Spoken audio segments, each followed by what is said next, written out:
commissioners of indiscipline.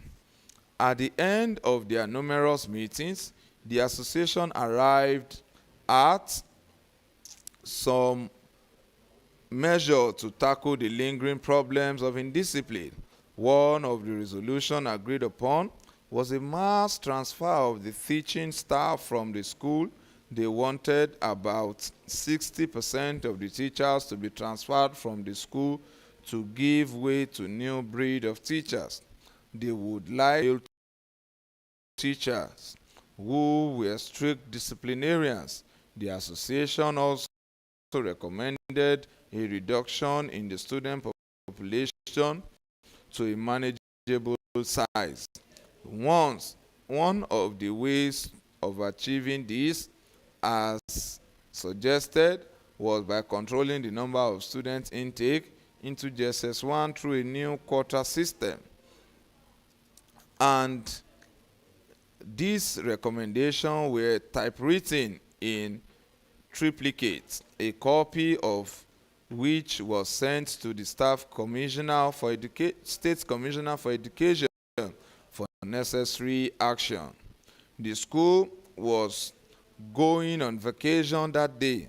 Academic activities had stopped a few weeks earlier when the students began their promotion and examinations. When the students resumed for the third term, 12 weeks and 4 days earlier, it was as if the term would not end. As the members of staff put finishing touches to the students' report card, the students engaged themselves till they would be called to assemble in the hall for the closing prayer and collection of their report cards. It was another scene in SS2B. For some moments now, the student attention had shifted to the chalkboard, where a boy named Femi was using his artistic gift to entertain the class. At first, members of the class did not give him any attention until he was halfway into his drawing. That was when his drawing became meaningful to them. Femi drew on the chalkboard a moving lorry on whose number plate was the inscription, "Journey to SS3. Seated inside the lorry were 15 students, and running after the lorry to catch it were some repeating students. A banner with the inscription, "No more vacancy," hung on the door of the lorry. Femi's drawing and illustration on the chalkboard amused all the students. They laughed and cracked jokes about it. Then the closing bell rang. The students' large population subsequently moved to the assembly hall. When they had all gathered and maintained silence, the closing prayer was said, which was followed immediately by the principal's speech. Glory be to God for sparing our lives to the end of this term. The principal began prayerfully, but not been making the best use of your time. Many of you have cultivated the habit of breaking the rules and regulation of the school at will. You come to school and leave the school whenever you like. Your persistent act in discipline has given the school a bad name outside. I, together with my members of staff, am now ready to enforce discipline in this school. The school is ready to protect the interests of those of you who are well-mannered and punish accordingly the disobedient ones. As regards your promotion, we have come to realize that giving you automatic promotion has not been helping you in any way. It has only made you get on serious with your studies, as you are so much confident that it would surely come whether you work hard or not. Therefore, we have promoted only those of you who are worthy of promotion. Those of you who have fair results have been asked to repeat, while those who failed woefully have been told to find another school. If your parents or guardians must come to see me, let it not be on this promotion exercise.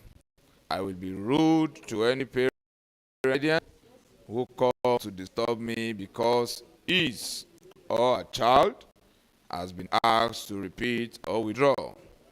All we have done is in your best interest. As you are now going on holiday, I leave in the hands of God. Please take time to read your books, assist your parents in domestic chores. Don't let the whole holiday to play. I pray that God will be with you, guide and protect you throughout the holiday. Wishing you a happy stay at home as you go on holiday. The students moved out of the hall after the principal's speech and headed to their various classes where their class teachers had been waiting for the distribution of the report cards. With fearful faces, the students of S2B marched into their classrooms and found Mr. Smith already waiting. Listen to your name, Mr. Smith said hastily as the students took their seats. Mr. Smith called out the names of the students, one after the other, and read their card. Then the classroom was full of cries of joy and sadness. The 15 students who were promoted to SS3 could not hide their feeling as they jumped, shouted, and shed tears of joy. Many others who were either asked to repeat the present class or withdraw from school were sad beyond consolation. Some could not hold their tears as they wept bitterly. So Bobby, wearing a glowing expression, opened his report card and saw the message. He was asked to withdraw immediately. He squeezed and pocketed the card.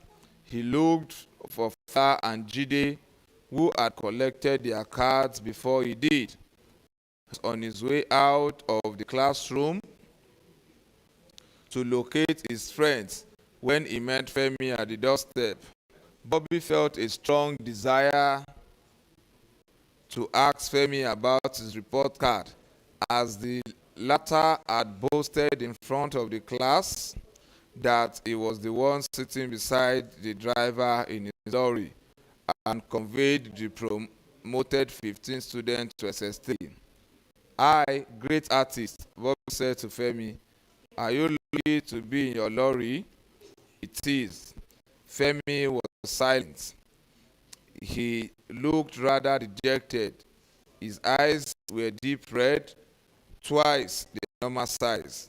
Hey, friend, don't tell me you have been crying or something. Was that lorry involved in an accident? Bobby asked, teasing further. I am going to repeat SS2, Femi said with bitterness. So Bobby asked carelessly, your own is even better, friend. At least you are coming back. What about you? Are you promoted? Promoted? When the mighty ones like you are falling, I am going, Bobby added hastily, and was leaving. Hey, Bobby, Femi called him back quickly. Where are you going now? I'm taking the last look around the school. I'm not coming back. You know, look, we'll see again. He added hurriedly and left. Femi watched Bobby go. He showed great surprise at the way Bobby took his bad results. No sober reflection. He must be a spoiled brat, Femi concluded thoughtfully. Chapter 3. The school resumed today after the long holiday. The news that confronted the students as they resumed was the mass transfer of their teachers. Their aged principal had also retired after 35 years in service. This morning, the teachers who were not affected by the transfer resumed work and clustered in threes and fours discussing the issue. They all agreed they would miss their colleagues who had been transferred so much. For the students, the phenomenon attracted these feelings of joy and sadness. While some students were sad because they would no longer see their beloved fatherly and motherly teachers around again, others would forever be joyful because they had seen the end of some wicked teachers. The assembly bell rang. The students in their black and white uniform filed into the assembly hall for the morning devotion. The hall was a very big building which accommodated the reduced population of the students conveniently. The first day of resumption was not without leaving some students absent. Some students would not show up until the second or third week of resumption. The habit had long stayed in the school, waiting for a correction. Mr. Gabriel, a tall, bearded man, was one of the two vice principals of the school. He was in charge of the morning devotion today. After his short speech sermonizing in favor of discipline, he prayed for the students and the members of staff. They all responded to the prayers by saying Amen. After the prayers, the students sang the national anthem and recited the pledge. Then Mr. Gabriel greeted, "Good morning, students." "Good morning, sir," the student responded. Mr. Gabriel continued, "I am happy to welcome you back to the school after the long holiday. I do not doubt in my mind that you all enjoyed the holiday." After a pause, he continued, "Children, it is my pleasure to introduce to you our new principal. He is Mr. Hastrop." A round of applause for him. The student responded with a thunderous ovation as Mr. Hastrop was ushered to the dais and was presented to the students. He was a short and swarthy man in his late 40s with an unsmiling face and stony eyes. His new principal appeared a disciplinarian. He was posted to Bright High School because of the track record as a first-class principal with remarkable achievements in school management and discipline. Mr. Astrop studied the congregation students, standing quietly in front of him for a while. Then he greeted affectionately, "Good morning, my children." "Good morning, sir," the student responded. The new principal continued, "Just as Gabriel has said, I am Astro, your new principal. I am very happy to be your new principal." "Oh, are you not happy?" "We are happy," responded the student. "Good. Let me start by telling you that Bright High School, where I am now, is the exact place where I started my teaching career several years back. So, it is like I am back home. During that time, BHS was the leading school when it came to behavior, moral academic performance, and sporting activities in the state. It was the first choice of most primary school pupils seeking admission into secondary school. Most of the big well-to-do people whose name you hear today, either in the government or in the business world, are product of this school. It is quite worrisome to see the same BHS now growing worse with all forms of indiscipline in operation. It is saddening that a school that has produced a long list of professors, business moguls, administrators, principals, doctors, lawyers, engineers, and so on, is now the one threatened with a high level of indiscipline to the extent that parents and guardians are now afraid of sending their children here. A school without discipline is not fit to be a school. All the staff is determined to make high school grade again. We are seriously prepared to bring back the old school that has lost its glory. We have taken it as a duty to turn you boys and girls and the coming generation into responsible future leaders. But it can only be possible if we can inculcate discipline into you. We can only do this if sure that rules and regulations are obeyed and those who disobeyed are punished. Therefore, my administration will frown on any act of indiscipline. As well-behaved student, male or female, shall be my child. You are all going to be my children if you keep to my instruction. Thank you. As soon as the principal rounded off his speech, the set of new teachers who reported in school that morning were presented to the students. The new teaching staff had more male teachers than female ones. Each time a teacher came forward to introduce himself or herself, the student gave a big round of applause and commented silently on the name of the teacher, his or her area of socialization, and general outlook, including dressing pattern. The last teacher to be introduced came forward. He had hardly said a word when the student broke into rapturous applause and shouting. Don't touch it, don't touch it. Mr. Yusuf was a familiar figure to the student. He was fondly called Don't Touch It because that was his slogan. His favorite saying whenever he was flogging a student, he disliked flogging a student and the student touching the part of the body that received the stroke.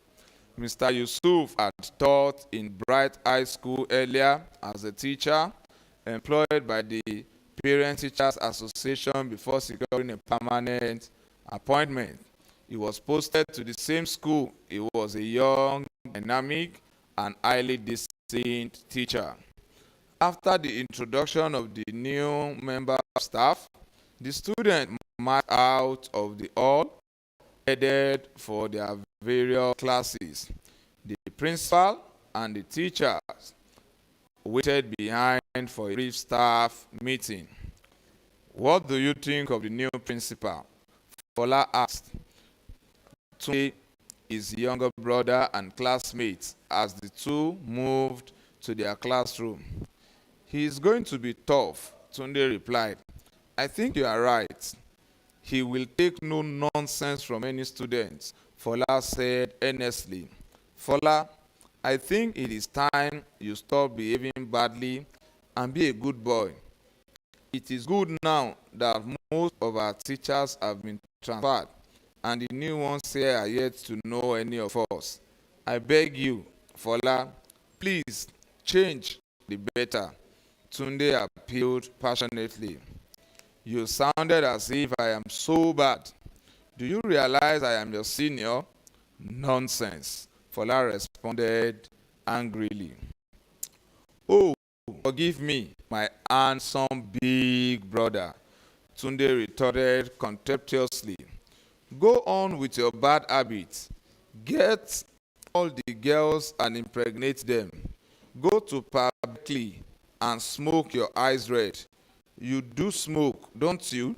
If any of the teachers try to correct you, give him or her a staggering slap. Bulldog. You are mad, Fola exploded. What audacity do you have to talk to me like that? Is it because you are in SS3 and I am in SS3 too? Look, I deserve some respect from you. And as from today, mind how you talk to me, he warned, and flounced away. Tunde shrugged and went to his classroom. Mr. Johnson, the new math teacher, was a slim and elegant woman. She had the first period in SS3 and quickly moved down to the classroom.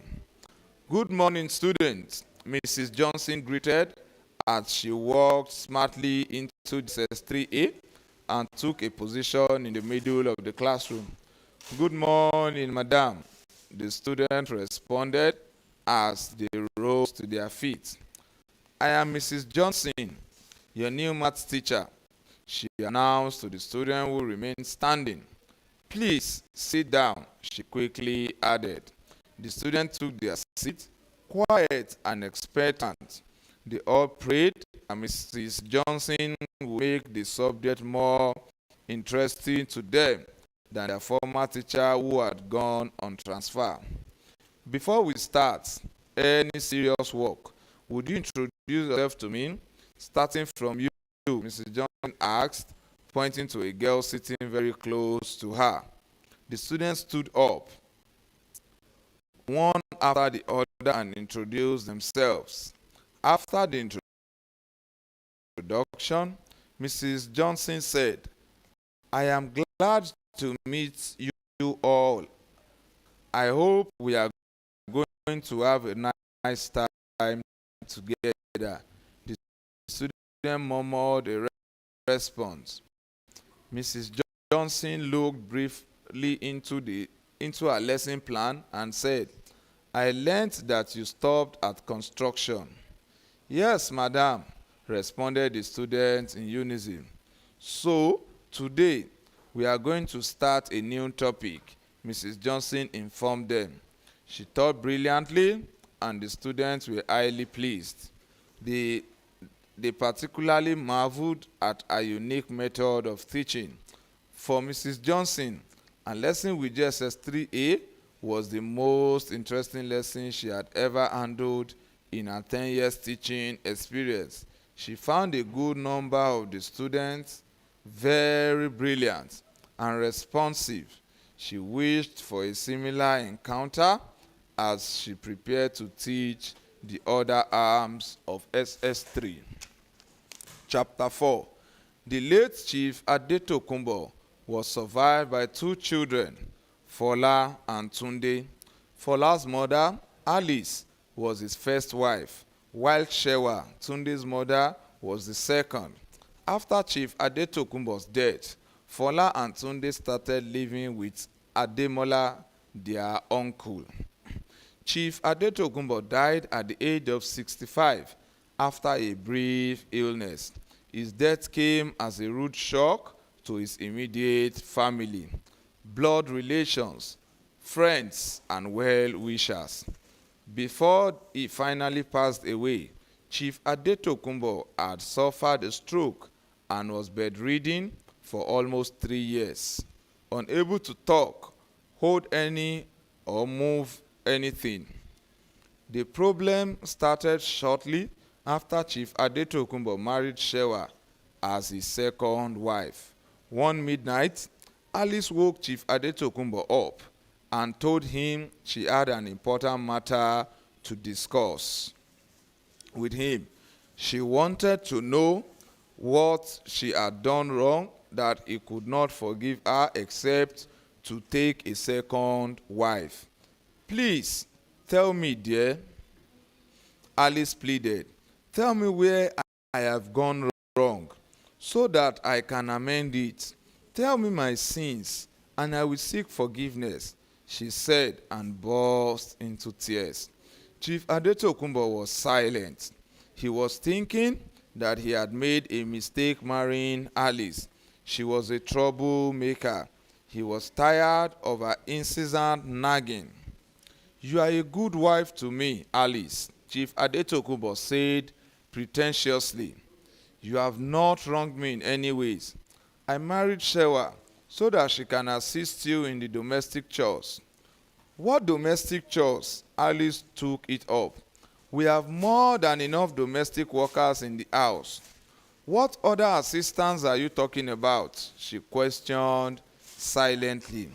Chief Adetokunbo was again tacit. My dear, please tell me, Alice started pleading emotionally again. Is there anything I used to do when we were courting that I have stopped doing now? Or have I been so preoccupied with the business activities that I've forgotten to wear my face as beautiful as before? Is my food? Is it? Oh no, Chief Adetokunbo said intolerably. Alice, don't get unnecessarily worked up over this issue. I have told you, you did not offend me in any way. There was nothing you used to do when we were courting that you have stopped doing now. Your food is as fantastic as before. You look charming every day. You are okay. You are lying to me, Alice retorted. If you truly care for me, you wouldn't bring in another wife. You wouldn't prefer the house to be shared.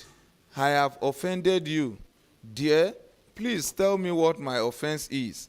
I am ready to apologize, Alice said, broke into tears again, and sobbed so audibly. Chief Adetokunbo was fed up. He felt Alice was only being jealous. He was not ready to prolong the matter, so he bade Alice good night and went to bed. Alice wept inconsolably for several hours that night before she fell asleep. Following the midnight discussion, the home of Chief Adetokunbo never knew peace. Alice and Shewa were always loggerheads with each other. Chief Adetokunbo soon became tired of getting home from work every day to settle quarrels. When Alice would not stop intimidating Shewa, Chief Adetokunbo moved the latter out of the house and settled her in a bungalow he had just put up at that time. However, this action was like rubbing salt into Alice's wound. He has bought a house for her. He spent all day with her. He has condemned me totally. Alice continued to tell anyone who cared to ask why she looked so sad. You are going to lose your husband to that wretch. You had better seek spiritual help quickly, some of Alice's friends advised. Alice allowed herself what she wanted, a charm that would separate her husband and Shewa. As soon as she was handed the charm, she swung into action. After 7 days that Alice had been using the charm, a terrible thing happened between Chief Adetokunbo and Shewa. That night, the two had gone to bed and were fast asleep when suddenly Chief Adetokunbo woke Shewa up and accused her of snoring heavily. Shewa said she was sorry, and the two went back to sleep. Not long after, Chief Adetokunbo woke Shewa up again and repeated the same complaint. Look, woman, don't allow me to sleep, he said annoyingly. Shewa, now sitting up, looked embarrassed. She was confused. She didn't snore. She wanted to say, but she cautioned herself. She feared having an open confrontation with her husband. Again, she apologized. I am sorry, dear, she admitted. That's what you will say. Sorry, sorry, sorry. I am fed up, Chief Adetokunbo said in anger and jumped out of bed. All right, I will go and sleep in the guest room, Shewa quickly suggested, and was leaving. She was ready to do anything to cool her husband's raging temper. No, no, it is not a matter of guest room, he objected. I say you snore. You snore very irritatingly, like pigs. Shewa was quite sure she didn't snore. It was her husband who was a habitual snorer. You are the one who snored, she fired back. I heard you snore. Don't put it on me. You should seek medical help, she said, and now visibly angry. Okay, we shall see who's not between the two of us. We shall soon know the head in this house. We shall see who needs a medical checkup between the two of us. Yes. Hot tears trickled down Shewa's face as she heard her husband slam the door to the guest room. She had never seen him get angry or annoyed like this before. For a long moment, she sat on the bed, sobbing and crying heavily. She eventually wept herself to sleep. The following day, Chief Adetokunbo did not take his breakfast before he left for work. He was still angry over the last night's incident. Shortly after he had left home, a man came into the house and introduced himself as a court clerk. He handed a folded paper to Shewa. She collected the paper and went through its contents. At first, she couldn't believe her eyes, what she had read. A court summon. Her husband was asking for a divorce. Tears flooded her eyes. Shewa folded the paper back and returned it to the court clerk. Give it back to him, she told the clerk. Tell him to come and tell me himself. I didn't marry him through a letter. You are getting it wrong, madam, the clerk tried to explain. You have to take it. I said, I am not taking it, she screamed. He is my husband and I am not divorcing him. Shewa was now hysterical. She ran away and never came back. Tears streamed down her face as she walked up the stairs to her bedroom. The court clerk, confused, put the letter back in a file he was carrying and went away. Shortly after, a van conveying two uniformed policemen and Chief Adetokunbo drove into the compound. One of the policemen drove the van. They alighted and searched for Shewa. She must be upstairs, Chief Adetokunbo told the policemen. After a futile search downstairs in quick stride, they mounted the staircase and found Shewa in her bedroom. She sat on the bed, looking morose. She jumped fearfully to her feet when she sighted the policemen and her husband. That Chief Adetokunbo informed the policemen. One of the policemen with a sergeant's strap on his shoulder said politely, Madam, would you be so cooperative to follow us to our station? Your station? Shewa asked belligerently. What for? You will be informed when you get there, madam. Before Shewa could argue any further, the second policeman, a corporal, had clamped handcuffs on her hands. She protested and struggled vainly to get her hands freed. She ended up in tears, making strong appeals to her husband, who kept a stony face. Chief Adetokunbo looked usually unsympathetic. The corporal dragged Shewa to the waiting van. Where are the things? The sergeant asked Chief Adetokunbo. Our things? Asked Chief Adetokunbo, as if he had never heard the word before. I bought everything here with my money. The sergeant nodded, understandably. Take this address, he said as he handed a piece of paper to the sergeant. Drop her at the address. Her mother stays there. Yes, sir. Chief Adetokunbo dipped his hand in the breast pocket and brought out an envelope. He counted 2,000 naira and gave it to the sergeant. That's for you, Chief Adetokunbo told the police officer. Afterwards, the sergeant joined his colleague and Shewa in the van. The van was subsequently driven out of the compound. Chief Adetokunbo subsequently locked up the gate of the bungalow and joined Alice in the estate. Alice was happy to receive her husband's back, and the two continued to live as before. Ademola and other members of the family were not happy with Chief Adetokunbo divorcing Shewa. They thought he had no genuine reason for doing so. That marked the end of the relationship between Chief Adetokunbo and Shewa. The return of Chief Adetokunbo to Alice as husband and wife was, however, short-lived. The end came the day Chief Adetokunbo discovered a charm in Alice's wardrobe. "You must tell me what this charm is doing in your wardrobe, otherwise I am going to kill you," Chief Adetokunbo threatened, his eyes glowing with hate and disgust for Alice. When Alice would not talk on time, Chief Adetokunbo dashed into the kitchen and returned with a table knife. "Woman, tell me before I slaughter you," he shouted, and held the knife dangerously before Alice's face. I made it," Alice said in a tremulous voice. "What for?" "To separate you and Shewa." Chief Adetokunbo couldn't believe his ears. He did not know when the knife he was holding fell from his hand.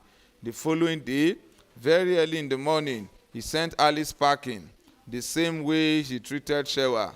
He took Shewa back and apologized to her, and the two continued to live peacefully together as husband and wife until his death. A few years later, after Chief Adetokunbo's death, Shewa also passed away after a brief illness. Since Alice was sent packing from her matrimonial home, her life had been dull and lonely. She had wanted to take Fola along when she was leaving, but Chief Adetokunbo kicked against it. When it was time to execute his will, Alice was not a beneficiary. He did not include her name as one of the beneficiaries because of her wicked act. She now lived in a house of her own built in the suburb of the city. Alice soon put behind her the problem of her life and forged ahead courageously. She now traded in stationery. She now duplicating papers, stencils, pen, envelopes, cardboards, etc., and supplied them to schools and offices. Even though she was a new entrant in the business, she had mastered the nitty-gritty of the trade. She now owned a car of her own. This morning, Alice was prepared to go to a shop situated in one of the major markets in the city. She walked gracefully to a car where her driver was waiting. She was about to open the car door when she looked up and saw Fola coming through the gate. He was dressed in his school uniform. His unannounced visit sent jilters down her spine. She sensed it must be a problem for him to have come to her in the school uniform. He was supposed to be in school at this hour. "Are you surprised to see me, Mom?" Fola asked, smiling as he approached his mother. "You are my son, aren't you?" Alice asked expectantly. "What are you buying this time around?" Alice and Fola chose the back seat of the car for their conversation. "Mom, I came to remind you of your promise to see the principal about my result. I told you my class teacher does not like me. He failed me intentionally." "Fola, I have told you I am coming to your school. You cannot repeat or be asked to find another school in that school. That will be ungrateful of them if that is now how they want to reward your father for his good deeds to them and the school." "But when are you coming, Mom?" "It is 2 weeks now that we have resumed," Fola appealed. Expect me on Monday, next week Monday. Fola's face beamed with smile. I love you, Mom, Fola said happily. But there is one other thing I want to tell you, he added quickly. What is it? It's about my uncle, Fola said, referring to Ademola. What about him? Alice questioned with sarcasm. She never liked Ademola for anything. Fola began. I told the uncle to increase our daily food allowance on school days to 150 naira, and he said no. He said since Tunde did not complain, I too have no reason to complain. And again, each time I tell him that we are asked to pay for something in school, he will not give me until he confirms from Tunde. His decision now depends on what Tunde says. Mom, I don't know what I did to him. He doesn't like me, he said, and burst into tears. Come on, stop crying, Alice mollified. I know he doesn't like you. Tunde is his pet. He never loved your father too. He is after his properties. He may even be the one that killed my father, Fola said deductively. No, I didn't say that, she responded cautiously. Mom, I have told you now, I am not going to take 100 naira as food allowance from him again. My God, how can you expect 100 naira to be enough for a grown-up like you? Alice's driver, a mid-aged man, was itching to contribute to the ongoing discussion between mother and son, but he was not sure he was invited. He needed to be very careful because he knew how angry Alice reacts to unsolicited advice. Madam, can I come in? Bala asked irresistibly. Why not, Bala? She said invitingly. After all, Ademola is a man like you. Turning in his seat to face Fola, Bala questioned, Fola, does that 100 naira you are giving include transport fare? No, sir. My uncle takes us to school in his car. If he cannot, he asks his drivers to do so on his behalf. What about the afternoon? Is it the same way, sir? Do you take breakfast at home or do you eat from your food allowance of the 100 naira? Bala probed further. We eat breakfast at home. What about lunch? What are you driving at, Bala? Alice intervened intolerably. Are you going to say that 100 naira is enough for grown-up like Fola in this time of austerity? Madam, I'm sorry. This 100 naira does not represent food allowance according to what Fola has just said. It is not even a transport allowance. I think the 100 naira is just pocket money, which as far as I'm concerned is more than enough, he quickly added. I give my children 10 naira as food allowance and then 10 naira for his transport. When he is going to school in the morning, he walked home in the afternoon. Do you have to compare your ill-gotten child with mine? Alice asked pitifully. If I allowed you to intervene in my family affairs, have I asked you to talk nonsense? I think I have to stop the privilege. I'm very sorry, madam. I didn't mean to annoy you. Bala apologized and faced the front. Alice urged Fola to endure and be patient. For the remaining time, he had to spend with Ademola to finish his secondary education. However, she promised to be giving him additional money to complement whatever his uncle gave him. Chapter 5. The school timekeeper, a junior student, rang the handbell with all his energy. It was time for the morning devotions. He continued ringing the bell without stopping, while the early arrivals of the school poured out of their classroom and moved to the assembly hall. Run up, a teacher who was on duty ordered the latecomers. Members of the staff who were on duty this morning had positioned themselves at strategic places around the compound, also ushering the students into the assembly hall. They did not hesitate to use the canes on some sluggish students who could not run as expected.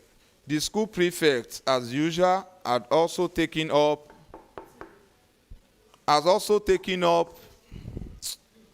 specific duties where they were seen searching the classroom and sending out the so-called assembly doggers. It was a usual phenomenon in Bright High School to find some students who were found of staying away from the morning devotion in the hall. Such students were usually violators of one school rules or the other, while some students hid in the classrooms because they were not wearing the school badge. Others did so because they were wearing offensive hairstyles or were not wearing the authorized school sandals. Experience had also shown that some students waited behind in their classrooms to steal from their mates' school bags. Mr. Yusuf, fondly called "Don't Touch It," was in charge of devotion this morning. He stepped onto the concrete platform and positioned himself quietly before the students, dressed in simply cut native attire with a pair of low-heeled shoes to match. Mr. Yusuf was admired by everyone this morning. Honesty is the topic of my short admonition this morning. Mr. Yusuf began interestingly. What is honesty? Honesty is the quality of being honest. An honest person is someone who does not tell lies, cheat, or steal. The opposite of honesty is dishonest. A dishonest person tells lies, cheats, and steals. I will tell you the story of two contractors who were given the same amount of money to build a house each. The first contractor used the money to buy goods and quality building material. So he built a beautiful and durable house.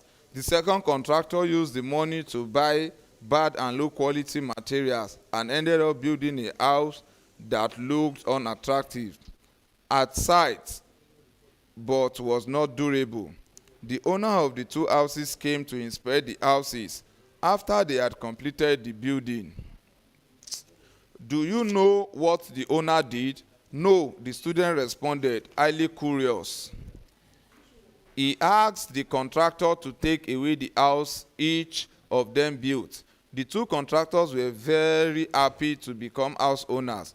Soon they moved into their respective houses with their families. Shortly after, the house of the second contractor was blown off by a heavy rainstorm.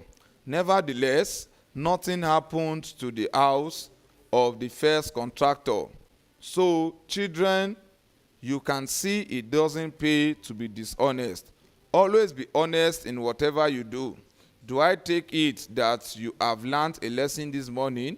Mr. Yusuf asked conclusively.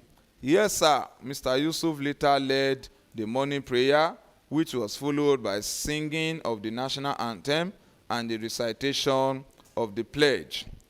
Good morning, students. Good morning, sir. Mr. Yusuf walked off the platform to give way to Mr. Hastrop, who had moved forward in his characteristic manner whenever he had some information to pass across.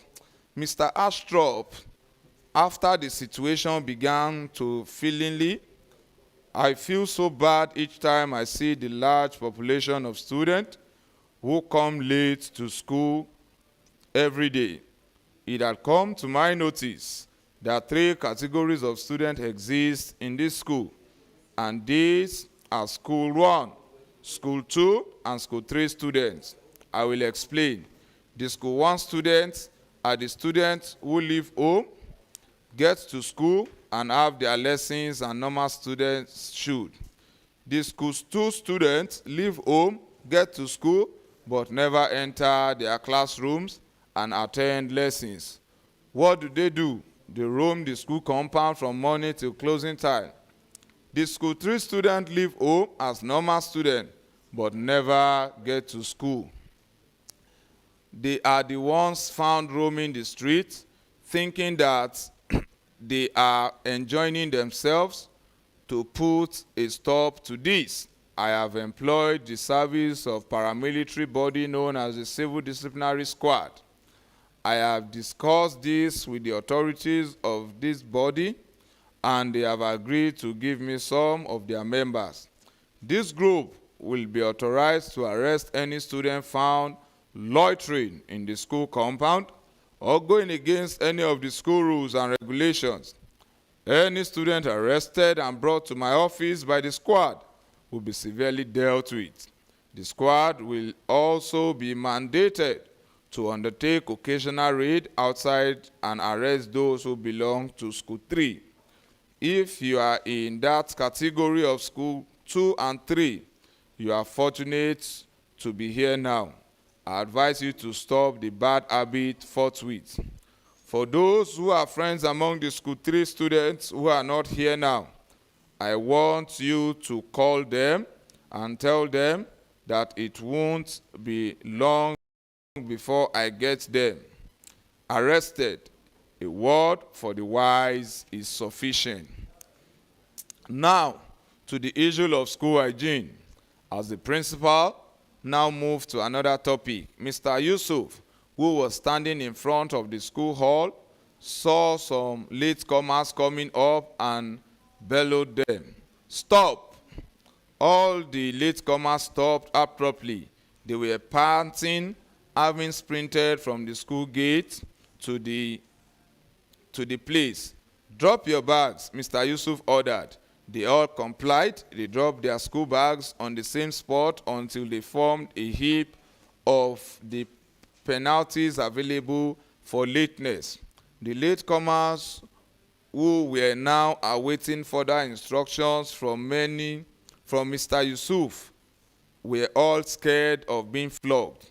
They prayed silently that their punishment is any of the mid one, like picking up the litter in the surroundings, scrubbing the toilet, cutting the grass, and other forms of manual labor. Mr. Yusuf was almost interested in flogging any student this morning. He saw Tunde, the school senior prefect, passing by and beckoned to him. Organize them and make them pick up the litters in the surroundings, Mr. Yusuf told Tunde, and immediately went away. All the latecomers heaved a sigh of relief, grouped the area to pick. The morning devotion had ended, and the students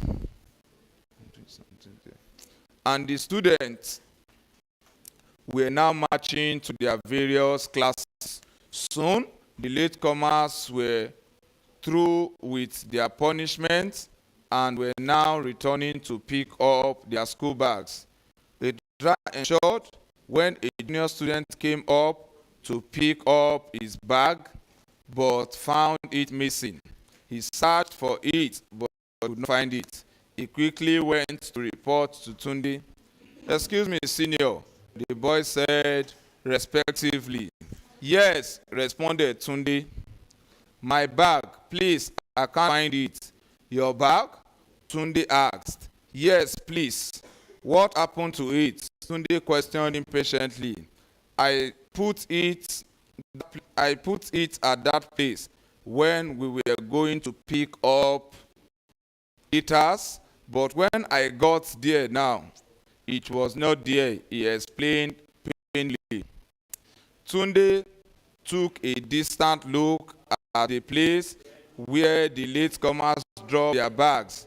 He saw a few bags waiting to be picked up by their owners. Their owners are probably not returned from the picking exercise.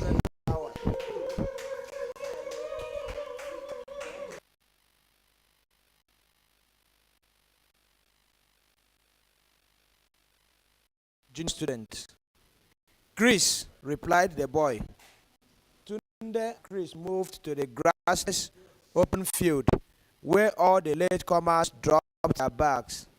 Hold it, everybody, Tunde ordered the remaining latecomers who were standing to take their bags. This boy's bag is missing, he informed, pointing to Chris. Somebody has taken it. Is there anyone who mistakenly took it or saw it taken? All the latecomers looked expressionless. They appeared innocent. There was no response. Can you describe your bag, Chris? Tunde asked. Wiping tears off his face, Chris described. It is a black, big school bag. It has a small pocket in the front, a fairly big is fixed on the pocket. Amid tears, he quickly added, and I kept my school fees there. You have all heard the description. Tunde began again. Who saw it taken? The latecomers looked at one another. Some of them offered that the bag might have been mistakenly taken or stolen by the latecomers who had come before them to pick up their bags. None of their information was helpful to recover the missing bag. I can't believe that it's a pack of thieves I have just led to pick up the litters, Tunde said, bewildered. He quickly added, I am taking you to the principal. All the latecomers were terrified. They felt reluctant. The word principal made them shudder. That was the last person they would like to face on this matter. They pleaded ignorance of the theft. I say, follow me, Tunde ordered sternly. All the new latecomers picked up their bags and followed Tunde to the principal's office. They had not gone too far when one of the latecomers, a JSS1 student, signified to see Tunde in private. Understandably, Tunde welcomed the boy's request, and the two moved a few meters away from the other latecomers. I know when the bag was taken, senior, the boy disclosed. I don't want to know when it was taken, boy. Everybody knows when the thieves steal. Tell me who took it. It's Senior Fola, the boy said confidently. Are you sure? Yes, please. Why haven't you said this all this while? I beg you, Senior. Please don't tell Senior Fola that. Is that the answer to my question? Tunde questioned irritably. Why didn't you open your stinking mouth before this time? He asked again. I am sorry, please. Tunde feared keeping the latecomers waiting for too long, as any teacher who saw them might accuse him of high-handedness. However, Tunde was interested in the matter because the theft was linked to Fola. He wanted to get to the root of the case. It mustn't get the principal or any of the members of staff. My eyewitness, what is your name? Asked Tunde in a rather contemptuous voice. I'm Benedict, please, replied the boy. What class are you in? JS1F. Benedict, thank you so much, but you must not breathe a word about this incident to anyone, student or teacher. Is that okay? Yes, please. Afterward, Tunde and Benedict returned to the waiting latecomers. Except for Chris, whose bag was stolen, Tunde sent away the other latecomers, including Benedict. They all jumped happily at the announcement of their freedom. I have just been told that your bag was not stolen, Tunde said, to console Chris after the other latecomers had gone. Somebody mistook it for his own, and I have the name of the person. He lied. Tunde told Chris to follow him to the person who mistook his bag. Silently, he searched for Fola. with Chris following him. At first, he did not know where to locate Fola because he was not sure if he was promoted or not. Although at home, Fola claimed he was promoted, he never showed his card to anyone. If Fola was truly promoted, Tunde thought he should be in SS3B because his last class was SS2B. Tunde and Chris were on their way to locate Fola in SSS3B when a short, big-headed boy shouted Chris's name from the window of a classroom. When Chris did not respond, the boy, who happened to be Chris's classmate, jumped out of the classroom and ran after Tunde and Chris. "What is it, Ken?" Chris asked, seeing Ken as a nuisance. "Your bag. A boy brought it to the classroom and said you left it at a food shed," Ken said explicitly. "But how delicious was the food that you didn't remember your school bag after eating?" "Food basket," he said, and licked his fingers derisively. Chris looked pensive. "Can you recognize the boy?" Tunde questioned Ken. "Who?" Ken asked flatly. "Your big head," Tunde said scornfully. "Answer me, specimen F." I did not look at his face, please." "Where were you looking when he gave you the bag?" "His nose." Tunde gave Ken a knock on the head and the boy yelled painfully. "Stupid boy," he said furiously. "Have you for once looked at your head in the mirror?" he asked. The boy nodded stupidly. "Oh, what two heads look so much alike? Boy hippopotamus," Tunde exclaimed and broke into uncontrollable laughter. He laughed until his ribs protested enough. "So where is the bag now?" he asked at last. "It is with me." "Please," Ken replied carefully. "Go and bring it," Tunde snapped. Ken sped to the classroom and returned with Chris's school bag. "That's my bag," Chris said excitedly as he sighted his bag in Ken's hand. Tunde got the bag from Ken, handed it to Chris. "Check," he instructed. Chris emptied the bag of its contents and looked for his school fees first. He had earlier kept it in one of the notebooks, but it was now missing. His scientific calculator was also missing. Except for his school fees and calculator, all other things inside the bag were intact. "My school fees and calculator are missing," Chris announced, his eyes wet with tears. "Are you sure somebody gave you this bag, or you are trying to play a game?" Tunde asked in disbelief. "No, please. I did not steal the bag," Ken replied. "I told you a boy brought it to our classroom just after we left the hall. My classmates can bear witness." "Ken, I will let you go now," Tunde told Ken. "But if I find out later that you are only trying to be smart, I'm going to make you pay for it," Tunde said earnestly. "Thank you, please," Ken said and sped away. Afterward, Tunde pacified Chris and promised to get him his money and calculator. "When?" Chris wanted to know. "Check me in the library at the break. You shall have your school fees and calculator by then, but you have to promise me that nobody will hear of this matter." "I promise I won't tell anyone," Chris said heartily as he mopped his face. Chris headed for his classroom, but that was after the first period had gone. Tunde continued his search for Fola in SS3B. He saw the class captain of SS3B and asked him if Fola was a member of his class. "Fola is not a member of this class," the class captain told Tunde, and went ahead to show him the list of names of the bona fide students of SS3B.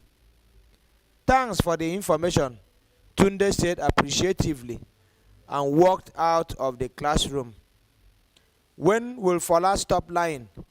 When will he get serious with his studies? Tunde continued to brood as he proceeded with his search for Fola. He was about to give up when he saw Fola in the company of his friends moving towards the senior secondary school block of classrooms. He knew immediately that they were coming from Pa Beckley. Pa Beckley, as the students called it, was a poetry building named after an octogenarian, the late Pa Abimbola Beckley, for his immense contributions to the development of Bright's High School. Nevertheless, since the building was completed, no bird had ever been reared there. The location of the poetry building away from the main campus of the school made it possible for some irresponsible students to turn the place into an abode of smoking, drinking, gambling, and other petty crimes. All the past principals of the school had taken one step or the other to discourage the students from visiting Pa Beckley, but it had never worked. Some daredevil students still visited the place. "I have been looking for you, Fola," said Tunde confrontationally, ignoring Fola's friends. "I went to the toilet," Fola lied. Tunde was used to Fola's lies. He was not in the least surprised. "I want to see you," Tunde told Fola sharply and moved away. "Excuse me," Fola said to his friends, and then joined his younger brother. "Your money and calculator," one of Fola's friends quickly reminded him as they decided not to wait. Fola collected the money and calculator, promising to join his friends later. What a good calculator you have there. Can I see it?" Tunde flattered. "What is it you wanted to see me for?" Fola said curtly, dodging the request. "Fola, you are at it again." "What? I know you are coming from Pa Beckley. You have been there to gamble." "I did not gamble. I just accompanied them there," Fola added arguably. "You just accompanied them," Tunde said in disbelief. "What if the principal or a teacher got there and you were all rounded up? Would you say you just accompanied them there?" Fola was quiet. "Well, Fola, there is a problem," Tunde announced. "I was in the principal's office this morning when a boy came to report that his bag had been stolen." "Did you come late this morning?" "Not exactly," he responded breathlessly. Tunde continued intelligently. "After the boy's official report, the principal took the matter up. He went round the classes and started asking questions. In one of the classes he visited, a boy told him he saw you take the bag. Fola felt a drop of urine in his shorts. "Who?" he protested in the bag. "Tell him he is crazy," retorted Fola, making bold face. "Fola, you know I told you I was an eyewitness. This boy made a good description of you that anyone who has never seen you before will have no problem picking you out of 1,000 people. I told you that boy is crazy. I am not the one he described," Fola denied. He added, "Let the boy come and face me." "Did he mention my name?" "He did," spluttered Tunde. "And the principal has sent some students out to get you arrested." Fola was jittery. His face blushed fearfully. "Did you steal the bag?" Yes," Fola blurted out. He quickly added, "But I have returned it." Tunde regarded Fola for some time. He thought Fola's waywardness was a result of the bad friends he had been keeping. "Did you open the bag, Fola?" "I didn't." "Has he seen the bag?" Fola wanted to know. "I suppose so, but his school fees and calculator are missing. Did you take them?" Fola nodded affirmatively. "Can I have them? I mean the money and the calculator." "If I have them now, I will go and settle the matter with the principal," Tunde cajoled him.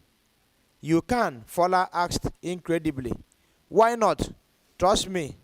Life suddenly returned to Fola's gloomy face. He thrust his hand into his pocket, brought out a calculator, and gave it to Tunde. It was a calculator one of his friends had handed over to him earlier. "What about the money?" Oh, I don't have the money complete here. I have spent part of it. How much was the money? I think 1,000 naira. How much have you spent from it? 400 naira. 400 naira, Tunde gasped. Just this morning, and you just told me you didn't gamble. I'm sorry, Tunde. Fola said soberly. You can still help me, can't you?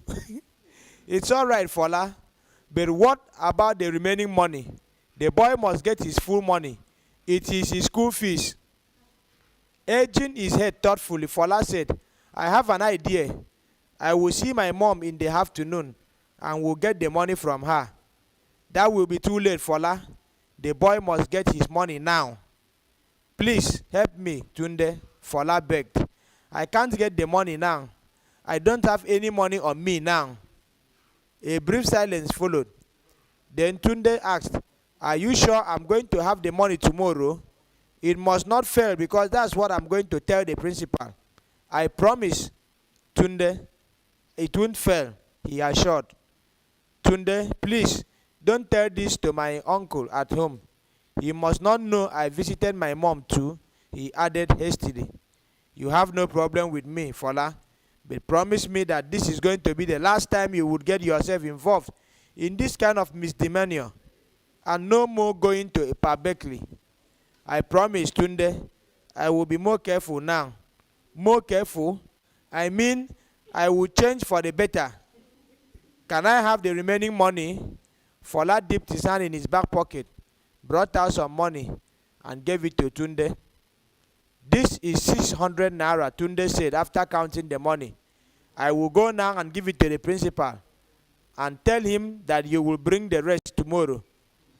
Thank you so much, Tunde, Fola said and hurried away. Tunde did not wait till break to expect Chris in the library. He quickly looked for him in his class. He met Chris sitting beside the window, his face distant looking. It appeared he was thinking about his lost items. He tapped Chris from behind. As soon as Chris sighted Tunde, he dashed out of the classroom. I have. Chris examined the calculator and confirmed it was his own. He pressed a button to ascertain it was functioning well. Thank you, senior, he said in appreciation. My school fees, please, he added. Yes, I was coming to that, Chris. How much is it? 1,000 naira, please. Chris, you are going to do me a favor, Tunde said gently. Your school fees are not complete yet. I have with me only 600 naira. I promise to give you the balance tomorrow. You can have your school fees paid tomorrow. A look of disagreement crept into Chris's face. My father has instructed me to pay it today, Chris argued. He is going to ask for my receipt when I get home, he added. That's no problem, Chris, Tunde tried to convince him. What if you tell your father that you have paid but you are told to come back for the receipt tomorrow? You are asking me to tell lies? Tunde looked embarrassed. Chris, you don't seem to understand that I am only helping you, Tunde said disappointedly. Or are you afraid that I'm not going to give you the balance? No, please, Chris said gently. It's just that my father has instructed me to pay it today. Tunde saw no point dragging the matter further. It was clear that Chris was not ready to delay the payment till the next day. Just in a flash, Tunde remembered the money their geography teacher had instructed him to collect from the geography students in preparation for an excursion to some places of geographical importance. He thought he could make use of the money now and return it the next day when Fola would have fulfilled his promise. He felt more comfortable when he remembered the word of the geography teacher that he would not collect the money until everyone had paid, and only 40% of the students had paid now. Wait for me here, Tunde told Chris, and quickly went for the money. Soon, Tunde was back with the remaining 400 naira and gave it to Chris. "Thank you, senior," Chris said happily, jumping 10 inches from the ground and ran madly to his classroom. When Tunde finally got back to his classroom to settle down for the day's work, he realized he had missed a test on chemistry. Nonetheless, he was happy that he was able to save his brother from what could have landed him in a big problem. Chapter 6. This morning, Alice was prepared to visit Fola's school and look into his problem. She had dressed up, waiting for her driver who had not resumed for duty. She was keenly worried by Bala's lateness. What could have kept him late? But he did not tell me he was going to be late this morning. Bala was supposed to have resumed work by 7:30 a.m. and the time was now 8 o'clock. Could he be sick? Alice submitted that something serious must have kept Bala behind. It was very unusual for him, of him. For a moment, Alice considered taking public transport when it became clear that Bala was not coming. She was going for her bag in her bedroom when a voice challenged her from within. "For how long are you going to shy away from driving? You have learned to drive, haven't you? Come on, go ahead and do it." Alice stopped abruptly. She felt insulted. She thought the voice was telling the truth. Yes, she had been trained to drive, yet she ran away from it. It was a phobia she had. Or was it the concentration to drive that she lacked? Was it a phobia she had? Or was it the concentration to drive that she lacked? After a brief thoughtful moment, Alice agreed to take the car out by herself.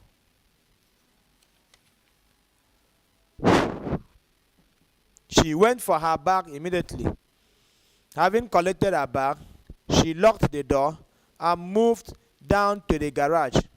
She was on her way to the garage when she was struck with fear again. That spirit of determination and courage was instantly gone. She remembered her domestic workers and considered talking to them about driving. She expected at least one of them to be able to drive. The first domestic worker she came upon was a 20-year-old houseboy. "Do you know how to drive?" Alice asked the young man, eager to see his approval. "I'm not sure, madam," replied the houseboy. "You are not sure, or you don't know?" Alice snapped. "I can't drive, madam." "Go to your work," she dismissed the poor boy, who quickly headed away. "Wait." Her cold, steely voice brought the houseboy to an abrupt stop. "Call me the guards. You stand at the gate for them." "Yes, madam." The two security guards showed up without any delay. They stood at a respectable distance before Alice. "Can you drive?" The guards exchanged glances. There was no response. "Are you deaf?" I don't know how to drive, madam," said one of the guards. "And you?" she asked, turning to the second guard. "No idea, madam." "So I have made a mistake employing the two of you. What if a robber breaks into the house and there is a vehicle to chase them?" "Chase a robber?" one of the guards quizzed, unsure he had heard Alice right. "Well, I have to reconsider your employment here," she intoned. "Go back to your duty post," she added, and hissed indignantly at their departure. Alice was back to square one. She was left with no other option but to take the bull by the horns. Determinedly, she walked to the garage, sighting her coming to the garage.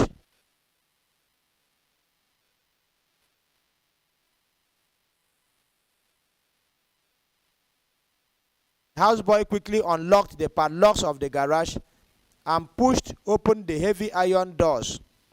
Fearlessly, Alice went inside the garage and drove her car out. The houseboy, standing by the door, watched the unfolding drama patiently. Alice made a reverse and nosed the car toward the gate. The houseboy marveled at the beautiful way she had reversed the car. Alice, watching the houseboy from the rear mirror, concealed a smile. "I surprised the moth," she muttered. At the gate, it was another shocking experience. The two security guards collided with each other as they struggled to get the gate open. They wouldn't have reacted more if they had stepped on a snake. Alice swung the car out of the compound and onto the well-asphalted roads in the neighborhood. On the highway, she kept constantly to the slow lane and carefully overtook when necessary. From the highway, she was led now onto a market road where there was traffic congestion. She drove slowly and carefully through the road, minding the hawkers and hooting the car horn to disperse the pedestrians who flooded the road. At last, school, and drove straight to the principal's office. Mr. Hart was meeting with his teachers, where he had introduced to them the newly employed members of the CDS. At the meeting, he made it clear that he did not employ the CDS to molest the students, but to join hands with the members of staff in enforcing discipline in the school. He implored the members of staff, stressing that he was ready to withdraw the services of the squad members as soon as sanity was restored in the school. As Mr. Hartstrop settled down to start the day's work, the telephone on his table rang. He picked up the receiver and spoke into its mouthpiece. "Bright High School. Whom am I speaking with?" "Good morning, Mr. Hartstrop," the voice at the other end greeted cordially. "I am Simeon Akintunde, Chairman at the Tokumbo Charity Foundation." "Oh, Engineer, I am happy to hear your voice. How are you, sir?" "I'm fine," Engineer Akintunde responded. "I'm sorry, I have not been there to congratulate you as the principal. Please bear with me," he quickly added. There was a brief pause before he continued. "Have you been briefed about the humanitarian gesture of Adetokunbo Charity Foundation, sir?" "Yes, quite well, sir. I am impressed by your kind gestures so far. The school will forever be grateful to the initiator, the late Chief Adetokunbo. May his soul rest in peace." A brief pause again. Then Mr. Hastrop put in, "But engineer, we are yet to get the grant for this term." "Yes, that's exactly why I have called, Mr. Hartstrop," Engineer Akintunde said earnestly. "The check for the grant will be ready tomorrow. We have concluded arrangements on it. I hope you are going to make the best use of it." "Definitely, engineer. Thank you very much, sir. See you in the office tomorrow." "Goodbye, sir," Mr. Hartstrop said gleefully and hung up.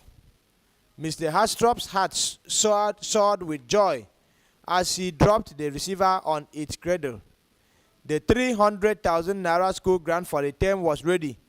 Mr. Hartstrop's plan for the money had nothing to do with the development of the school.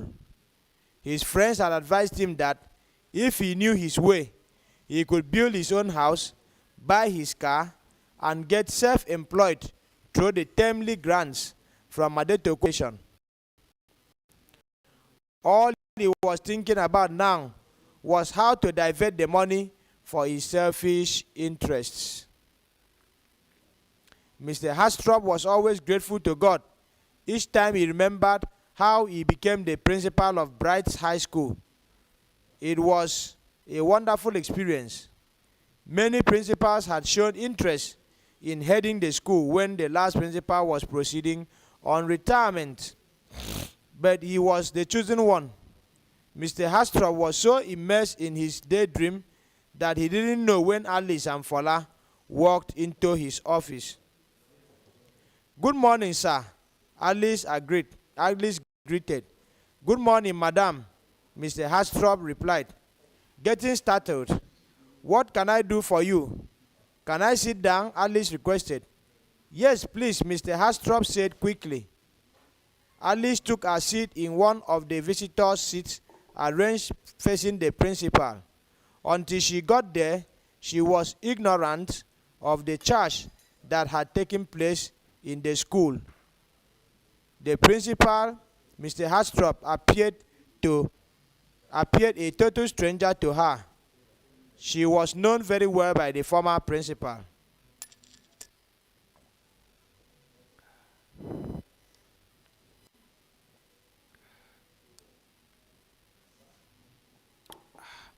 "I'm Mrs. Adetokunbo, wife of the late Chief Adetokunbo, founder of Adetokunbo Charity Foundation," she said boastfully.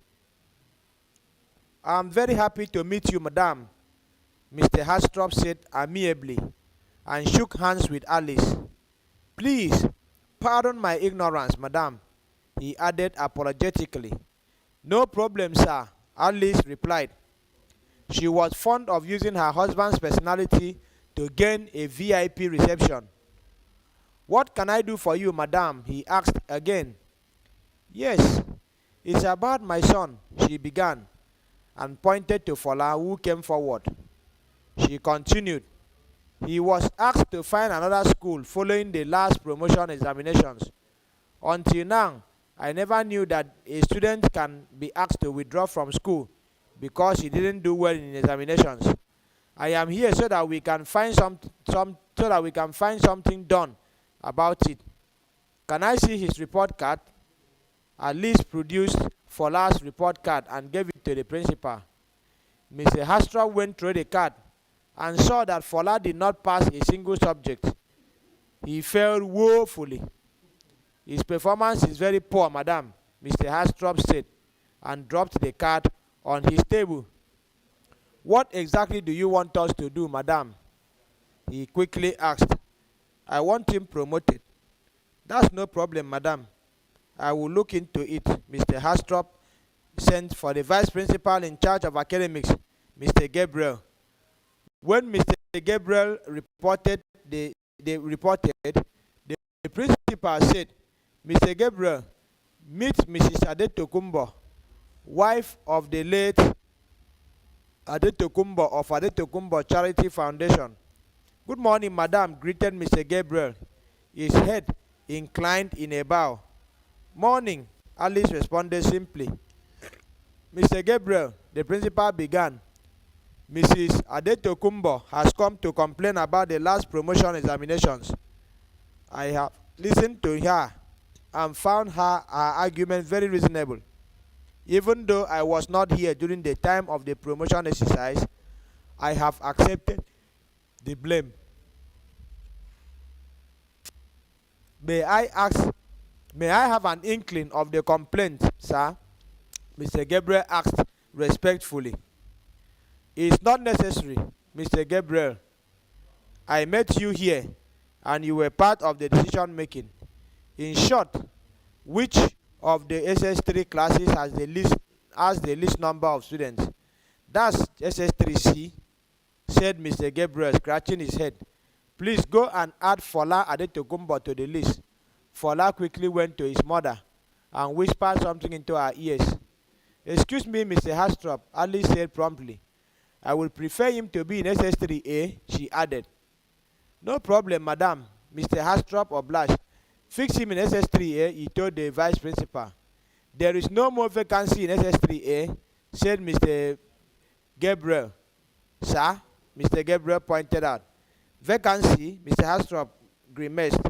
"What do you mean by vacancy?" "It's your instruction that a class should not be more than 30 students, sir," Mr. Gabriel tried to explain. "And now, I'm asking you to add one more. Is there any problem in that?" queried Mr. Hastrop. No, sir. Please go and do as you are told. The name again, sir? Fola Adetokunbo. Okay, sir, the vice principal said, and went out to the office. After Mr. Gabriel had left, the principal said to Alice, he is now promoted to SS3. I'm very grateful, Mr. Hastrop, at your service.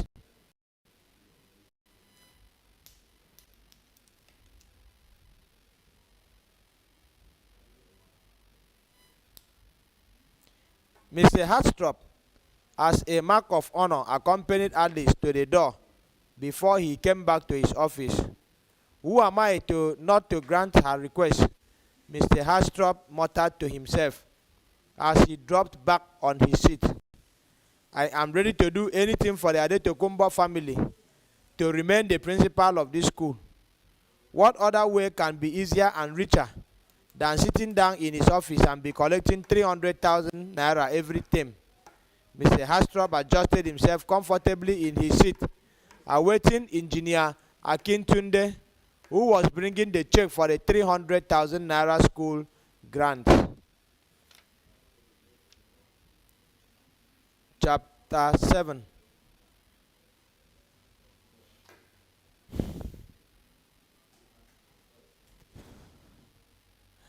The members of the civil disciplinary squad employed by the principal had started work in earnest. They were using part of Pabekli as their office. The principal had renovated a room in the building and put some furniture there for the use of the squad.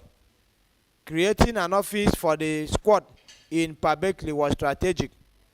Their presence in the building would automatically discourage erring students. At first, staying at Pabekli was not convenient for the squad because of its long distance from the main campus, but they were now getting adapted to the situation.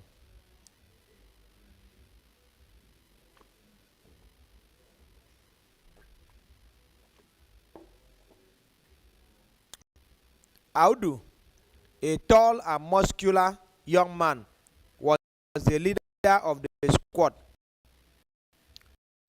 Dressed in the squad's brown khaki uniform with well-polished black boots, he looked like an actor right out of a motion picture. This morning, as usual, Audu was dishing out instructions to his colleagues. Every day they resumed work, he would remind them of the assignments in the school. I will not stop to remind us of our duties as members of the civil disciplinary squad, and more importantly, our job description in this school. Audu was saying, according to the principal, we are employed to complement the students of this school. We have been authorized to arrest any student who violates the rules and regulations of the school. What are the rules and regulations of the school? 1. All students must be neatly dressed with their school bags on. We must arrest dirty students and hand them over to the principal for appropriate punishments. 2. All old boys must tuck in their shirts, and all girls must use their woolen belts and not any other one. Any student who disobeys must be arrested and recommended for necessary punishment. 3. The recommended hairstyles for boys is low cut or skin, while girls' hairdo must be by what is announced to them by the appropriate authority every week. We must arrest boys and girls with crazy haircuts and girls wearing unauthorized hairdos. 4. All students, that is boys and girls, must put on brown leather or rubber sandals. We have been authorized to seize any other footwear different from the ones acceptable. Rule number 5 has to do with late coming. We have the order of the principal to assist the school's punctuality prefects in arresting latecomers for appropriate disciplinary action. Rule number 6, which is the last rule, has to do with students who loiter in the compound and those who smoke, drink, gamble, or engage in various forms of misdemeanors. Before I round off, let me quickly remind us that it is not our duty to punish or cane any student, no matter the gravity of the offense committed. We are not supposed to do that. Offenders, when arrested, must be taken. The students may be so unruly or provoke you deliberately. Please don't get annoyed to the extent of beating them. Use the cane to frighten them, but don't use it on them. I hope I'm clear in my language, young men. One of the young men raised his hand. Yes, Pius, how do said approvingly.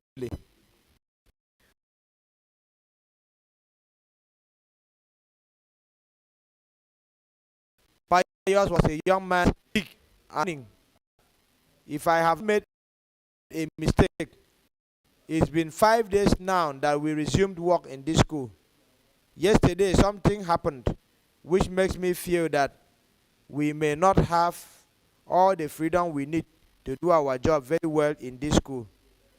What is it, Audu? Questioned. Yesterday afternoon at the break, Pius revealed, I was in SS3A to see the class captain. On getting there, I saw that all the students had gone on break, except to my surprise, I saw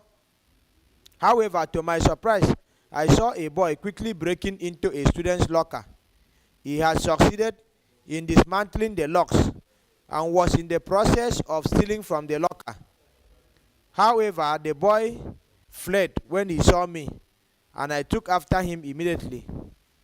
Did you get him? Audu asked with curiosity. Trust me, Pius added. I got him and took him to the principal. What did the principal do?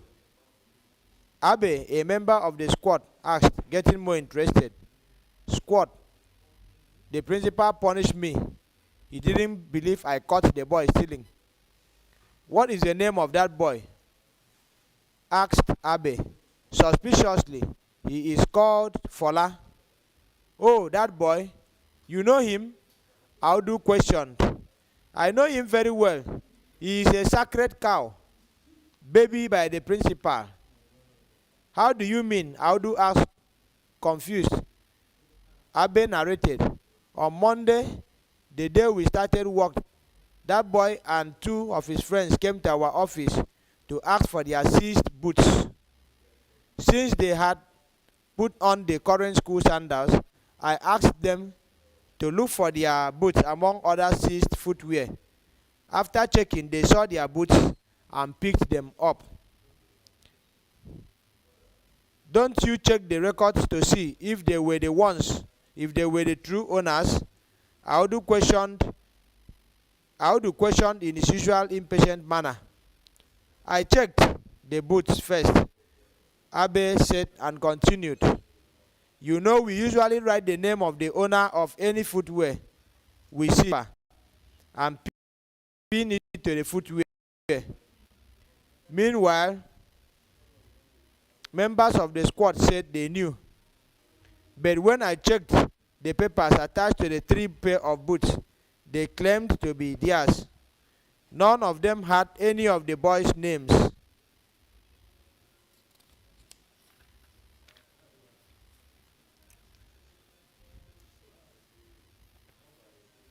They are thieves, another member of the squad remarked spitefully.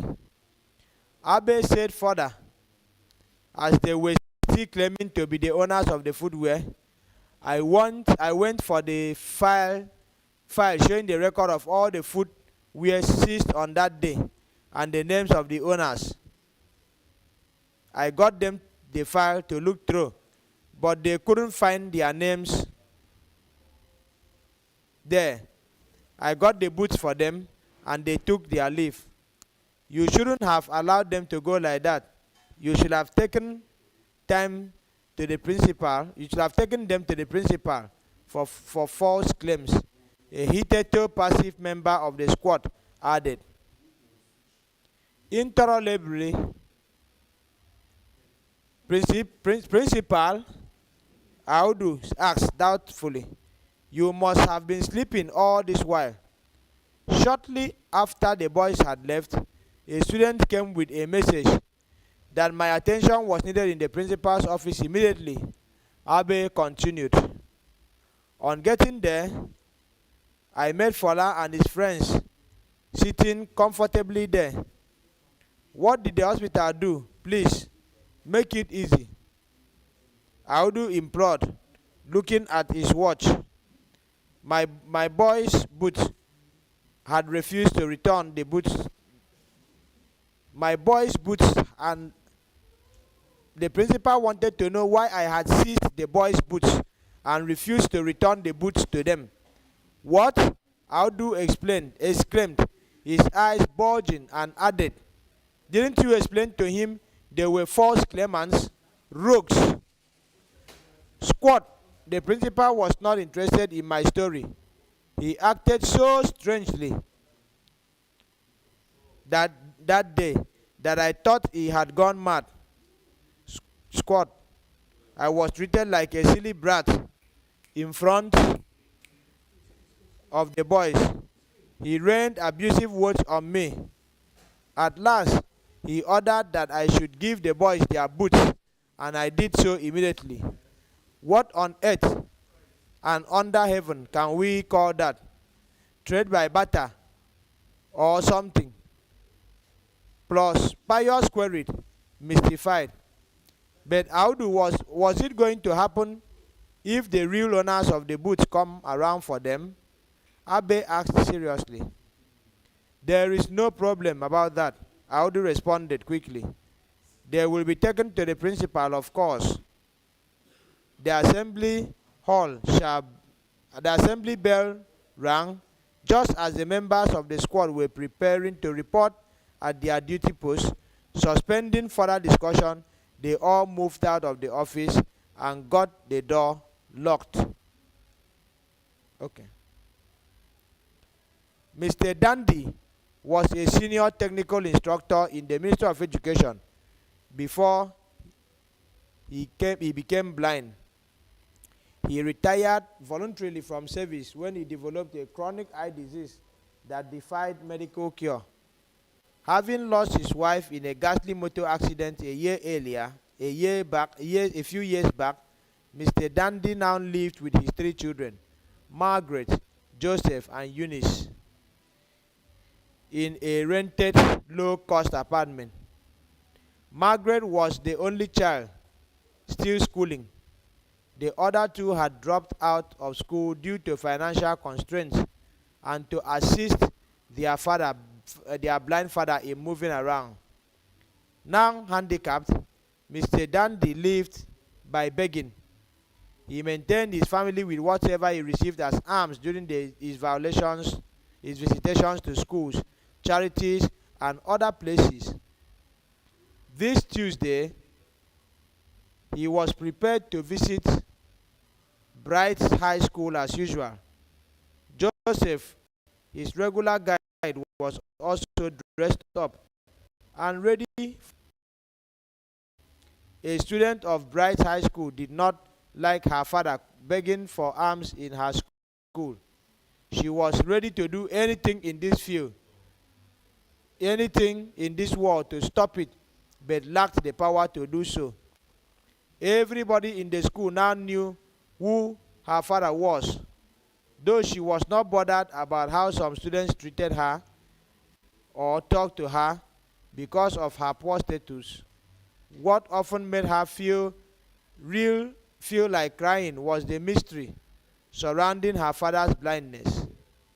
She often asked herself if all the beggars she saw on the streets were as highly educated and highly placed in their workplaces as her father before they became blind. Despite her background and her father's state state of health. Margaret was an extremely brilliant student. She did not allow the troubles of her life to disturb her studies. She was determined to succeed in life. Presently, Margaret was the school's acting senior girl. There was no other reason behind her appointment to this post other than her outstanding academic performance and good behavior in quiz, debates, commissions, engineers, technicians, and scientists activities both at the school and state levels. On many occasions, she had performed brilliantly and won prizes for herself and the school. She was a likable girl, honored and respected by the majority of the students.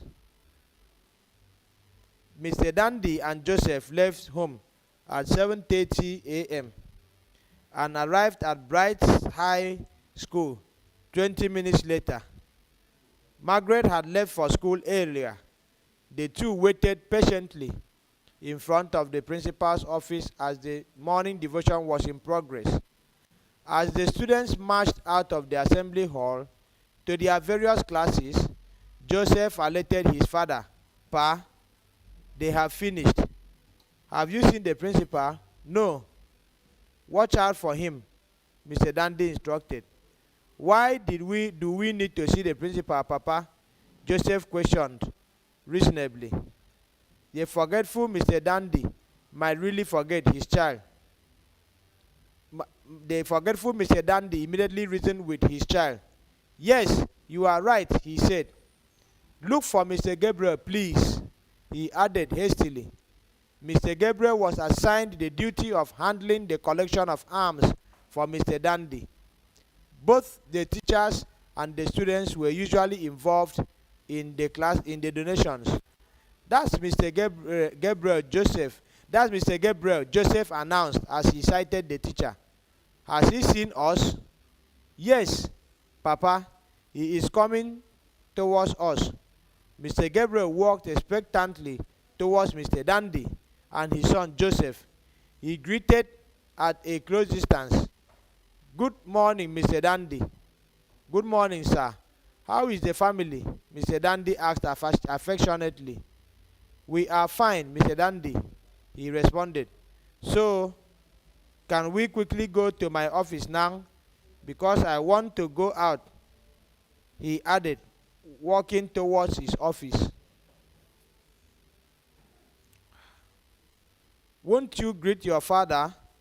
Mr. Dandy snapped at Joseph. Joseph prostrating himself before Mr. Gabriel and greeting. Moses prostrated himself before Mr. Gabriel and greeted. "Good morning, sir." Joseph, Mr. Gabriel said, smiling. "How are you?" "I am happy, sir. I'm fine, sir." Joseph led his father to Mr. Gabriel's office. At the office, Mr. Gabriel opened a drawer and brought out a small-sized envelope. Handing the envelope to Mr. Dandy, he said, "This is from the members of staff, 2,000 naira. "Thank you, Mr. Gabriel," Mr. Dandy said. "Please thank all the teachers for me. We appreciate it so much.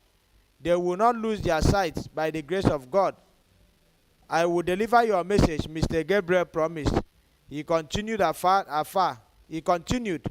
"After you had left here last Tuesday, the chairman of Adetokunbo Charity Foundation, Engineer Akintunde, came to see the principal. I had the opportunity to meet him, and I informed him about your predicament. He asked for evidence, and I quickly sent for evidence, and some of my colleagues. At last we were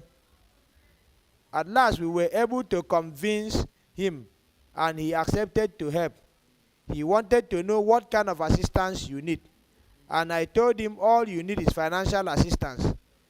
Yesterday, I received a man in my office who said he was from Engineer Akintunde.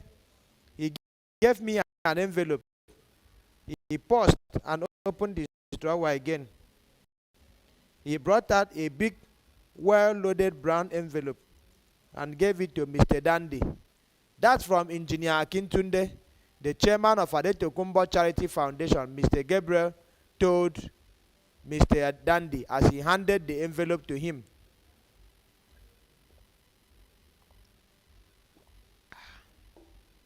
May I know what it is, sir? Mr. Dandy asked slowly and ignorantly. It's 20,000 naira cash. 20,000 naira? He said incredulously. You mean 20,000 naira is inside this envelope? Mr. Dandy asked, his mouth agape in wonder. His happiness knew no bounds. Mr. Gabriel, I'm very grateful to you. How do I thank you for this, Mr. Gabriel? Mr. Dandy asked emotionally, his eyes moist with tears. It's all right, Mr. Dandy, Mr. Gabriel said. Your prayers are enough for me. Let us give thanks and glory to God, the greatest benefactor. Please, take from the money, Mr. Dandy offered, giving out the envelope. Mr. Gabriel exploded into long, throaty laughter. Please, take from it, the blind man insisted. Do you see it as a bribe? No, it isn't you. It isn't. You deserve it, Mr. Dandy. I don't have to take anything from the money. It's all yours. Please go away with it and use it judiciously. Thank you so much, Mr. Gabriel. You will not go blind. God will preserve you long enough to reap the fruits of your labor. Amen, he responded. How can I see this engineer who gave me this money? Could you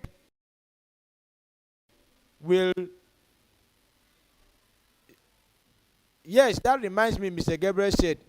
Engineer Akintunde would like to see you personally. He said there are some papers that you must sign in his office. Would you please describe the place to me? No, Mr. Gabriel objected. I would take you there myself. What if we go there next week, Monday? It's okay by me, sir. Let's meet here then. Please make it in the morning. It's all right, sir. I'm very grateful. Afterward, Mr. Gabriel handed Mr. Dandy over to Pius, one of the squad members, and went out on an outing. This was the third time Pius had been given the assignment of taking Mr. Dandy round the city and soliciting alms from the students. Pius loved doing the job more than any other thing because of the monetary gift that Mr. Dandy usually dashed out to him at the end of the exercise. Every Tuesday, Pius would make sure he was at the reach of Mr. Gabriel for this task. Pius took Mr. Dandy to the junior classes first. In most of the classes visited, he did most of the talking. Pius was going to make a good public relations officer by the power of his persuasive ability. He knew how to convince the junior students and make them donate their food allowances as alms. Believe me, God will repay you anything you give to the blind, Pius would say passionately. Don't think that it's your food allowance you are giving out. What is food? What you are going to have as a reward for helping a blind man is greater than food. Believe the students would subsequently dip their hands in their pockets, bags, and lockers and give their food allowances as alms. On most Tuesdays now, a large proportion of junior students spend their break time on an empty stomach. The school food vendors received little patronage from these innocent ones every Tuesday. When some parents got to know of this development, they made sure they gave their wards separate money for alms.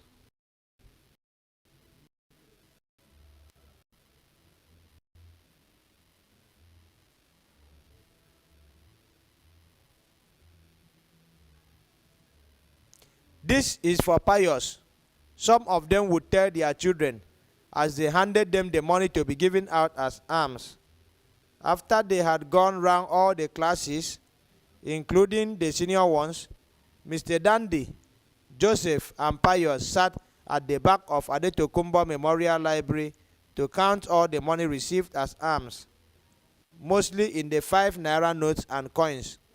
1,555 naira, Pius announced after counting. 200 naira more than last week's, he had it. My son, take 200 naira from it.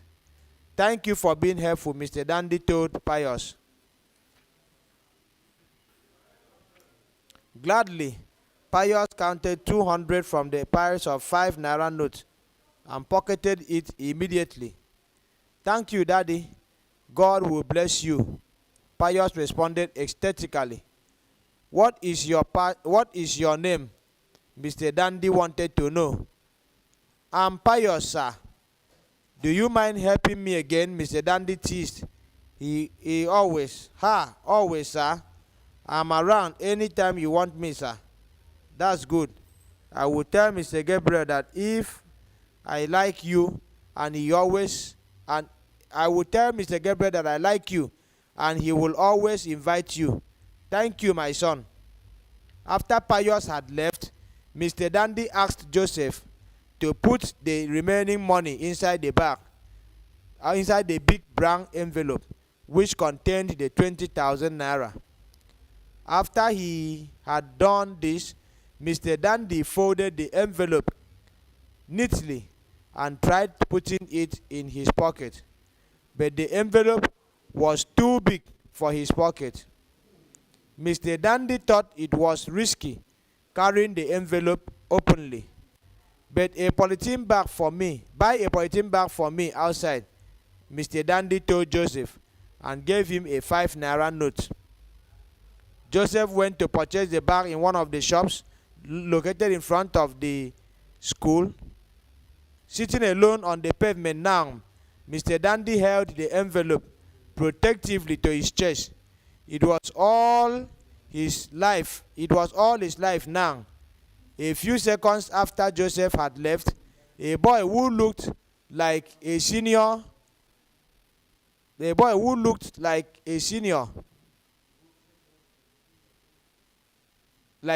student hurried down to Mr. Dandy and spoke quickly. Excuse me, sir. My class teacher is calling you. Your class teacher? What for? It's Margaret, sir. Margaret? Mr. Dandy was alarmed. All his hair strands standing erect. What about her? She fainted and has been rushed to the hospital. Fainted? He questioned, his body shaking uncontrollably. He did not know when the envelope fell off his hold and dropped to the ground. The boy quickly took the envelope and gave it back to him. Take me there, my son, Mr. Dandy, wearing a panicky expression, said imploringly.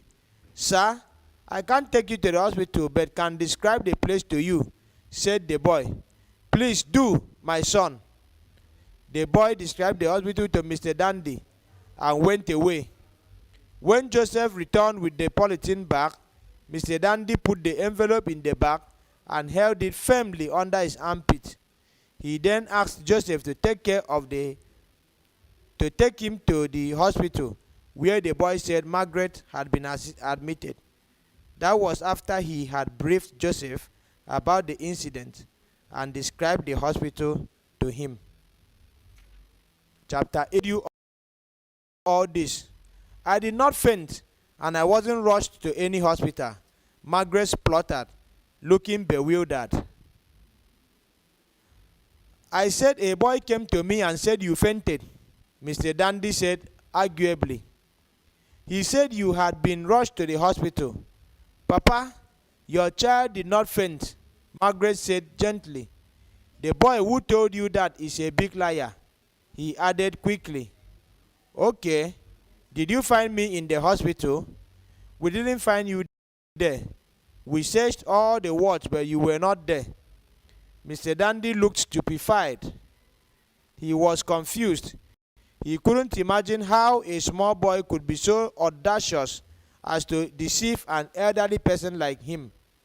It baffled him. Papa, was Joseph there when the boy came to you? Joseph, Mr. Dandy echoed. Joseph was not there. That was the time I asked him to buy me a polythene bag. Papa, I'm beginning to imagine something, she said intuitively. Where is the money, Papa? She asked quickly. It's under the pillow. Margaret quickly went for the money. Soon she was back with the polythene bag and sat beside her father. She brought the envelope out of the bag and opened it. Shock! Margaret received the greatest shock of her life. Instead of finding money inside the envelope, it was sawdust and pebbles. She cited. Papa, is this where you kept the money? In this envelope? She questioned in disbelief. Papa, is this where you kept the money? In this envelope? The money is there in the envelope. Or can't you find it there? Papa, this is not money. There is no money in this envelope, she said tearfully. What are you saying, Margaret? Margaret gave the envelope to her father and made him touch the contents inside. Feeling the contents, Mr. Dandy asked, what is this? Sawdust and pebbles. Sawdust and pebbles? Repeated Mr. Dandy hopelessly. He did not say anything for a long moment as tears trickled down his face. Papa, are you sure you kept the money in this envelope? Margaret asked amidst tears. Mr. Dandy nodded dumbly. Margaret looked for Joseph immediately. She thought he would know better. At last he could see him. The last time she went into the room, she saw Joseph sleeping. She went ahead to wake him up. Joseph, Joseph, she called and shook him. Joseph was a heavy sleeper. He was not awake until Margaret emptied a cup of water on his head. Oh, Mama, Mama, Mama, Joseph said dreamily. Your Mama? She is resting in the bosom of our Lord, she responded with sarcasm. Come on, open your eyes, she added sternly and sprinkled more water on his face.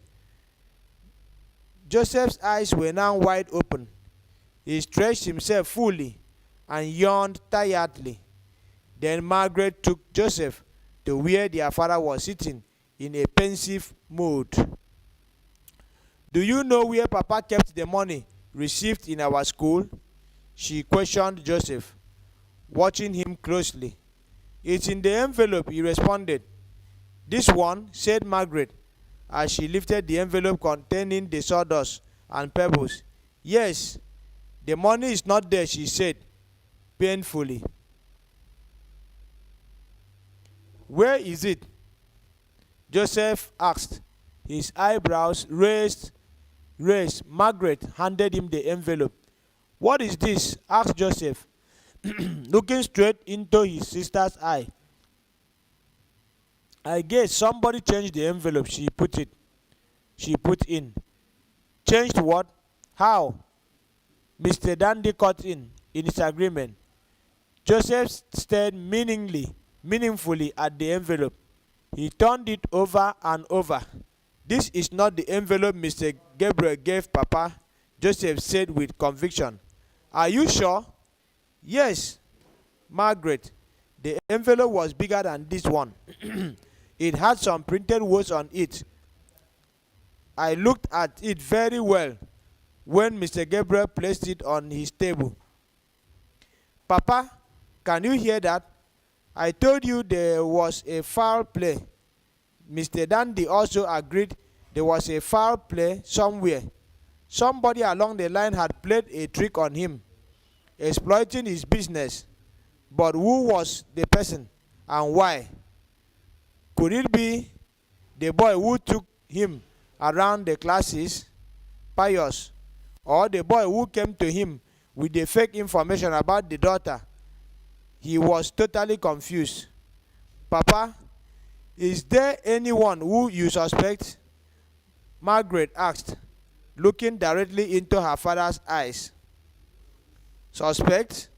How do I suspect when I don't have eyes? You use eyes to suspect. Margaret was in tears again. She thought her father was right. What do we do now, Papa? God knows best. Let us allow him to intervene. I have to report the matter to Mr. Gabriel when I get to school tomorrow, Margaret concluded, wiping the tears running down her cheeks with the back of her hand. The night of a school day, the moon was full with the whole of it, and Jide ran into an uncompleted building as if they were being pursued. They moved into the first room they sighted and yanked the hanging wooden door closed. Now to business, Fola said to his colleagues. Where is the envelope? He asked, facing Bobby. Bobby produced a paper bag and handed it to Fola. Fola brought out the money inside the envelope and shared it into 3. He did not bother to count what was going to individuals, but he made sure he had the lion's share. Bobby and Jide counted their shares. Fola had pocketed his share. This is 1,005 naira, said Bobby as he finished counting his fare. Why? Mine is 800 naira, Jide spluttered. So let's go, Fola said smartly, moving towards the door. We are not going anywhere yet, Bobby said indignantly. Out of 25,000 or so, you gave me 1,005 naira and Jide 800. You alone going with almost 24,000 naira. I can't take it. We have to share the money equally. So you have counted the money while it was with you. While it was with you, Fola queried. But do you remember that I was the one who brought the idea? I planned everything. If you planned it, who executed it? Was it not the one who went to the blind man and changed the paper bag? Bobby queried. If I didn't bring the money, what would you have taken? He snapped further at Fola, his eyes brimming with intense anger. Okay, you are now talking as if you are the captain of the deal, Fola said disparagingly. Here is Jide. He didn't complain. Didn't he play any role? At least he was the watchman, making sure you were alerted of any intruder while exchanging the envelope. Fola, Bobby, there is no point arguing over this matter. Jide, who had kept silent since opened up, he added, I want to support Bobby before I allowed you to join us. I pitied you because you always complained of your poor background. Then you have conspired with Bobby to disgrace me. Disgraced? Bobby said in disbelief. What is disgrace in this? Must be reshared. That is the point. Yeah, the money must be reshared, Fola said, nodding his head. He then dipped his hand in his pocket and brought out his share. "Who is going to share it equally?" he asked, glancing at his friends. "Give it to